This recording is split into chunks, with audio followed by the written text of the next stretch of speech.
Saint-Jean sur la Rive-Sud. Oui, on va y revenir dans quelques instants, si tu permets, avec Marianne Lapierre, parce que pour le moment, on a l'occasion de discuter avec un médecin, un oncologue, à la suite du décès de Patrick Bourgeois. On savait qu'il combattait depuis, un an et demi peut-être maintenant, un cancer dont la progression semble avoir été quand même rapide et contre laquelle même les meilleurs traitements n'ont pas donné de résultats. Le docteur Christian Boucaram, oncologue et cofondateur de la Fondation Croire, est avec nous. Bonjour, docteur.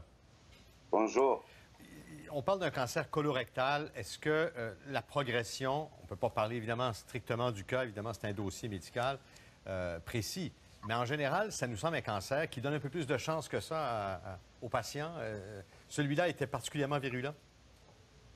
En premier lieu, mes condoléances à toute la famille. C'est vraiment une nouvelle qui est très triste pour le Québec. Ouais. En général, le cancer colorectal évolue plus lentement que ça.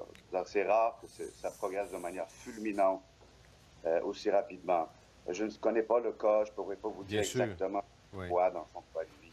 Mais en général, la progression est beaucoup plus lente et il y a beaucoup de traitements qu'on peut donner pour le cancer colorectal. Oui, c'est un peu ça qui nous a surpris ce matin. Chaque cas est différent, là, je le répète, mais c'est un cancer dont on pourrait penser qu'il y a justement maintenant des traitements efficaces pour lesquels le taux de survie est quand même assez élevé.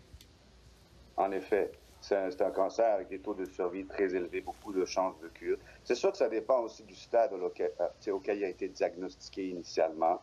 Il y a aussi beaucoup de traitements prometteurs qui s'en viennent. On utilise déjà des médicaments comme l'Avastin, mais des thérapies ciblées, de l'immunothérapie qui pourra être donnée. Il y a plein de choses qui peuvent être faites. Mais c'est sûr que c'est du cas par cas. Vous êtes à la tête d'une fondation qui essaie, entre autres, de fournir des moyens aux patients pour qu'ils puissent continuer de faire des choses qui les passionnent. C'est important, ça. Bien, c'est-à-dire qu'on veut prendre soin du patient. Dans cette fondation-là, on offre des thérapies complémentaires pour aider à la famille au bien-être, à ce qu'ils retrouvent un équilibre, parce que le cancer est quand même quelque chose qui peut les secouer dans toutes les sphères de leur santé, autant au niveau psychologique que social. Donc, ce qu'on fait beaucoup maintenant, il y a beaucoup de musique qu'on offre pour les patients. On a des groupes, on a des chorales de patients atteints de cancer qui chantent régulièrement. D'ailleurs, ils vont chanter ce dimanche au marché Maisonneuve à 14h. On donne des spectacles. Ça leur offre beaucoup de choses, en fait, beaucoup de bien-être. Et ils se retrouvent entre eux. Il y a comme une forme de soutien qui est là aussi, une forme d'expression. Donc, c'est ça, c'est le fonds Croire de la Fondation Maisonneuve-Rosemont.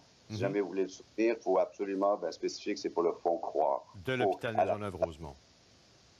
Parfait. Et justement, d'ailleurs, c'est une chose que Patrick Bourgeois mettait en pratique. Jusqu'à la toute fin, il a tenté, quand sa santé le permettait, de chanter, de donner des spectacles avec ses amis. Donc, même si on est très gravement malade, ça peut aider, ça aide à garder le moral, en tout cas. Absolument. Je peux vous dire que je le vois de manière concrète dans ces ateliers-là. Oui, il y avait beaucoup d'études qui avaient déjà démontré que la musique avait un effet bénéfique, mais je peux vous dire qu'aussi au niveau pratique, à force de côtoyer ces gens-là, les patients, de voir comment il y a une amélioration de leur part, puis à quel point ça les rend heureux, je peux vous dire qu'absolument oui. Très bien. Merci beaucoup, Dr Boucaram. Bonne journée. Merci à vous. Merci à vous. Alors,